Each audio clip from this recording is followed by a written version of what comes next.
बीड हत्या प्रकरणामध्ये बुलढाण्यामध्ये मूक मोर्चा काढण्यात आला। मूक मोर्चामध्ये संतोष देशमुखांच्या कुटुंबियांचा सहभाग होता। तर आरोपींना अटक करून कठोर शिक्षा द्या अशी मागणी संतोष देशमुखांची मुलगी वैभवी देशमुख यांनी केली आहे। आरोपींना फाशी द्या अशी मागणी मोर्चामधील आंदोलकांनी केली।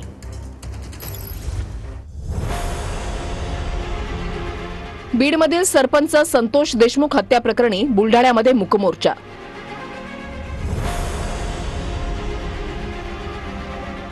लातूर बीड नंतर बुलढाण्याच्या सिंदखेड राजामध्ये मूक मोर्चा। बुलढाण्यामधल्या मूक मोर्चात संतोष देशमुखांच्या कुटुंबाची उपस्थिती।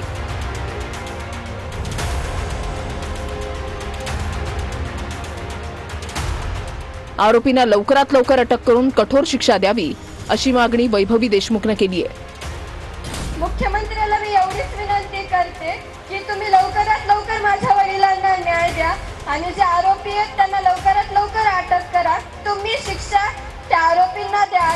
लाडक्या बहिणीची लाडक्या मुख्यमंत्री भावाला कळकळीची विनंती, आरोपींना फाशी द्या, संतोष देशमुखांच्या बहिणीची मागणी। माझी एकच विनंती आहे मुख्यमंत्री भावाला, लाडक्या बहिणीची कळकळीची विनंती, त्यांनी लवकरात लवकर आरोपीला पकडावं, फाशीची शिक्षा द्यावी आणि लाडक्या बहिणीला त्यांनी न्याय मिळवून देते, माझा एक आत्मविश्वास आहे। संतोष देशमुखांच्या कुटुंबाला न्याय मिळावा, दोषींवर कठोर कारवाई करावी, आंदोलकांची मागणी। आमच्या ज्या मागण्या आहेत त्या दोघांना कुटुंबांना न्याय मिळाला पाहिजे। ज्या प्रकरणातील जे सर्व आरोपी आहेत त्यांना अटक झाली पाहिजे, ते मंत्री असो का कुणीही असो।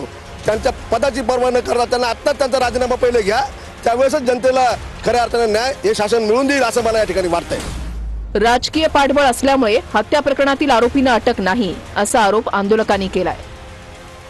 यामध्ये त्यांना राजकीय पाठबळ असल्यामुळे ही लोक आतापर्यंत अटक झालेले नाहीत, त्यामुळे मंत्रिपदावरून त्यांचं पायउतार करावं, त्यावेळेसच निष्पक्षपणे याची चौकशी होईल आणि त्यांच्यावर कारवाई होऊन कुटुंबाला न्याय मिळेल। दोषींवर कठोर कारवाई करण्याची आंदोलकांची मागणी आहे। इथं येण्याच्या मागे कुठल्या जातीपातीच्या राजकारणाचा विषय नाहीये व आमच्या सर्वांची एकच इथं मागणी असणार आहे की जे दोषी आहेत जे कोणीही असो त्या दोषींना शिक्षा ही झाली